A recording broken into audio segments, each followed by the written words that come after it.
I don't know how I'm actually starting this review laughing, but give me 1 second. Give me 1 second. Did you see that finishing performance tonight from us? I feel like the club has finally made me lose all sense of sanity right now. I think I've finally lost my mind. I'm done, you guys. Wow. The finishing on show today. I'm hoping that next day when Graham Potter is reviewing this game with the squad, yeah, they're gonna spend the entirety of tomorrow looking at that finishing horror show that we saw tonight.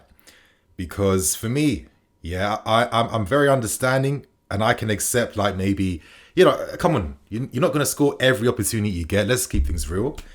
But it was the manner of some of these misses, the manner in which we created some incredible opportunities and perfect positions on that field, and then the lack of conviction in those moments, the lack of confidence. Maybe that was the main thing that cost everyone today. We have the downward form reset with these past few games. Maybe that's the reason why the finishing really was a joke in that sense. It was like a comedy series, to be honest with you, because Man City should have been punished tonight. If you put that to the side, even though it's very hard to do so, when you're seeing some of the misses from Pulisic, even from young Lewis Hall, who I'm not going to be too harsh on because he's 18, it's his second performance for the club. Let's keep things real. But I'm looking at everyone else. I'm looking at Mount when he came. I look at the players who came on. Like Porter made 5 subs, fresh legs, fresh minds. Porter, why do you not give Amari Hutchinson some game time tonight? I mean, when you're making all those subs, bringing on all those senior players who kind of came on and typically fumbled opportunities and fumbled decision making in those moments. We already lost the game. This could have been a moment to see what Hutchinson could potentially bring. We saw what Lewis Hall could do today. I feel like it wasn't fair to not give Hutchinson an opportunity, especially when Havertz is coming on for no reason. I didn't understand why, because I don't know where he was playing. Sterling was playing up front in that game. It just didn't make any sense in my opinion. But I think for me, it was peak comedy when we had that goal disallowed, which should have made it 2-1 right near the end.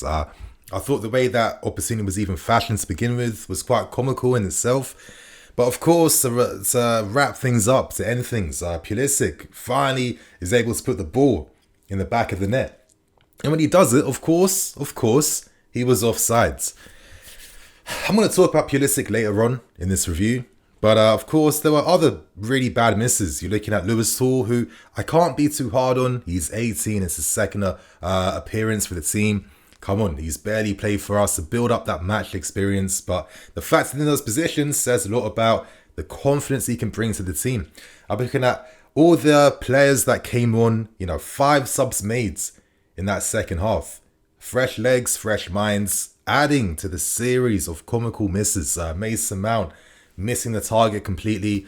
Kai Havertz not there as well too. Some of the opportunities we missed from set pieces. Some of the wrong decision making where Aspilicueta is putting in some terrible cutback passes to find people inside the box. The threat was there. The opportunities were there. If anything, we should have left this game at least with a goal. At least with 1 goal in this game.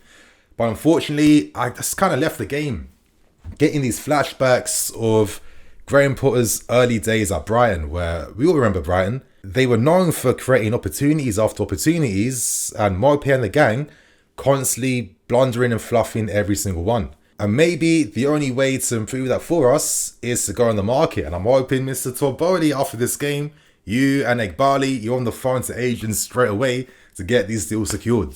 I'm thinking to myself, Frenkunku was playing up front for us tonight. There's no way in hell he is missing the opportunities that someone like Pulisic was constantly missing throughout this game today. That's not happening. Maybe we have to wait for the right quality to come in to upgrade us to take advantage of these games because, maybe I'm sounding a bit negative with how I'm starting this review off. I want to get off how I'm feeling about the misses because that was the most laughable, frustrating thing. But to keep things real, there were some positives here.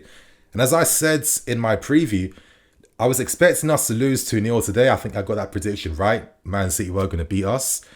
But I wanted to see a performance. And I definitely feel like I left here seeing a performance and a good account from the players today. We definitely went toe-to-toe against Man City. We didn't look to play within ourselves. We weren't just sitting back, defending, soaking up pressure. Naturally, those moments will come against Man City, but we were constantly able to play on the break, play through them, create tons of counter-attacking opportunities and moments, and it's a massive shame that the quality, where you're really hoping for it to matter in the end, wasn't there at all tonight. And that's kind of been the story of Chelsea Football Club for like the past year and a half for me, in my opinion. So, in this match, I wanted to discuss other things, and I guess maybe to start off, let's talk about Lewis Hall playing at left wing back today. Now, yesterday, like near the end of last night, I actually got the exact lineup for the game today. Shout out to the plug, you know who you are. I know you're watching this right now, bro. Obviously, I can't be baiting them out and, going against people's words and, exposing. I was told to keep it a secret. So it was going to be 3-4-3 with Lewis Hall and Ruben playing as wing backs. And I thought today Lewis Hall showed that age does matter a little bit, but doesn't really matter, to keep things real, because he showed today what he can bring to the team. He looks confident. If you guys are a bit unfamiliar with Lewis Hall, his natural position really is as like a number 8, but for the academy, he can play all over that left-hand side. I'm talking left back, wing back, left wing, attacking mids, central midfield, etc., etc. And I think today, he showed his confidence. He showed his courage.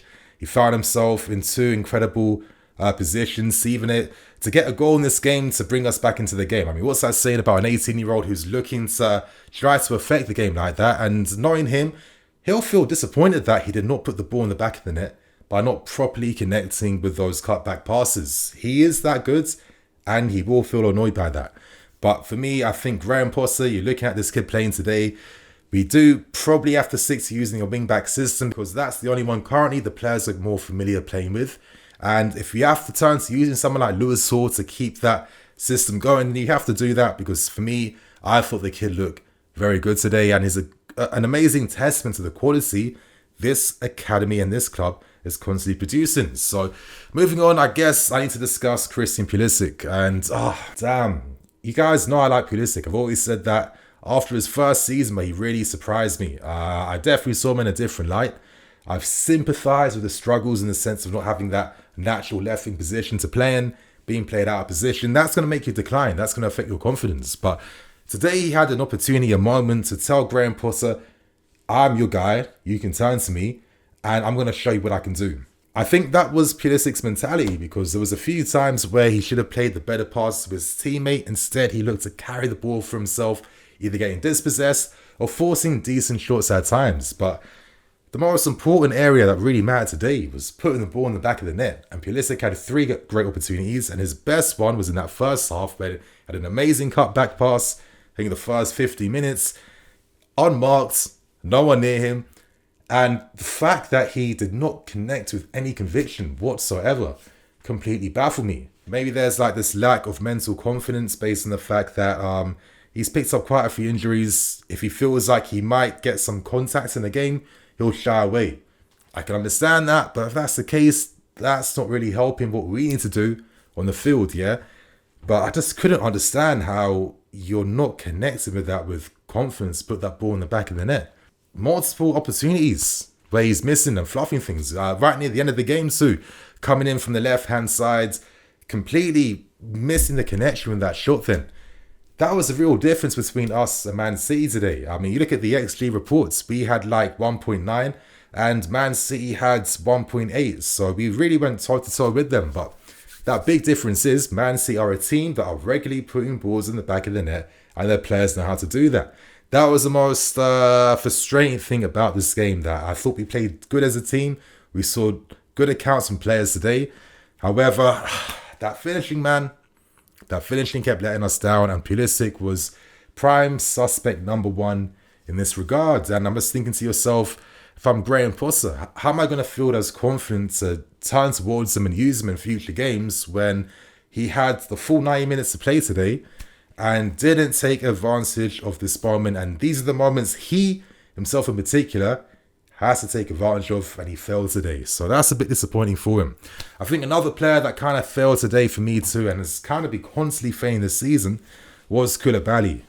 maybe I'm being harsh, but you could argue that he was the reason why we lost the game in that sense. You look at the free kick goal that we conceded. I'm sorry, when you play against Man City, you have to make their lives harder. If they're scoring against you, they have to score a flipping unreal goal. They have to really work to put that ball in the back of the net. That free kick from Mahrez was like a training ground free kick.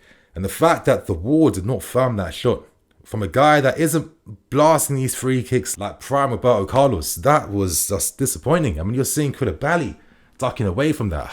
Wow. I mean, in the first half, he gives away another yellow card. He's just becoming synonymous with yellow cards in games. And for me, it's just like naivety in his game. He's constantly getting forced out of positions. He doesn't have to get forced out from. You know, like the thinking in game is not really there. I don't know if it's a pressure thing, or if it's the intensity of the league. But wow, he is looking very mids. And I've seen worse performances from defenders that aren't even part of this club anymore, who weren't playing as badly as what Koulibaly is currently doing. Yeah, look at that second goal. I think to myself, the reason why Alvarez got that tap in the end was because you stopped following him for no reason. You're literally icing on the right hand side, nowhere near him. Why did you stop? Why did you turn your brain off then? You had to keep following your man, and potentially that moment doesn't happen then, and you kind of block that. There's some good blocks and interceptions at times, but for every one good thing he does, he's doing one equally bad thing. I mean, you're seeing that from someone who's 31 in his prime. That don't give you much confidence. I'm sorry, that does not give you much confidence. So Koulibaly, let's pray this guy can fix the hell up, because I've been a bit disappointed with him, even though this guy is talented. But still, you guys, you know, let's talk about some promising performances. I thought Ziyech was very dangerous. Him and Ruben, yeah, defensively, it was a bit hard for them. You know, Jack Grealish, you know, he was cutting inside quite a lot of times. Him and Mahrez as well too. But Grealish in particular was really forcing a lot of Man City attacks and was really working over Mendy. Maybe I'll discuss Mendy now. He had that one moment where, you know, he's starting to show that maybe, you know, the ball at his feet, he's overthinking. He's a bit too slow in releasing that. It could have caught him out. But one thing this guy does not fail in, yeah, is the shot stopping. How many curling efforts, near post, far post, was the guy constantly making versus Man City? Saves at the right time. He's incredibly hard to put the ball in the back of the net against. And for me, it's performances like this that gives me that confidence in Mendy, because it's like when it comes to the goalkeeping, commanding your box in areas, those other important things too, this guy does excel in them. And let's hope he can continue to boost his confidence and improve himself. But you know, touching upon Ziyech, Ziyech is one of those performances where I thought to myself, surely he could have got a bit more game time this season though, because this wasn't too bad. He forced a lot of the most dangerous moments. That beautiful left foot across in the end, that little Berber scoop turn when he played the ball into the 6-yard box, and of course that beautiful piece of skill was not put in the back of the net. That is frustrating for me personally. But Ziyech is funny, yeah, because he'll do the basics like completely wrong, and then he'll just produce these fantastic individual moments out from nowhere where he's making the game look way easier than it actually is. And I guess I'll personally have that little frustration in the sense of, okay, if he had that consistency, hopefully he could have ironed some of those inconsistencies out. But I guess maybe that's what makes him who he is in Hakim Ziyech, yeah. But Ruben brought a lot of danger. You know, he's really kind of stride playing as that wing back. You know, was looking to carry the ball, take people on, and cause a lot of issues for Man City's fullbacks when he was attacking, and tried to do his thing defensively. But if Man City are overloading our right-hand sides, I mean, I'm not expecting Ruben to be single-handedly holding down the right-hand side by himself here. That's not going to happen. Still though, I could probably talk about this game for longer and longer, but it's probably a good time to start thinking about wrapping things up. Regardless, you know, this game shows tonight that, you know, quality matters. Man City have that in abundance. They've been putting balls in the back of the net since day one, and we still have a long way to go to really match them in terms of, you know, being that team, you know, that you can rely upon to win games like this. You guys, you know, obviously share your thoughts and opinions. How do you feel about the game? Let us know below. And on that note, I'm Nini FC. This is Blue Lions TV. Catch you guys tomorrow with more videos. Cool.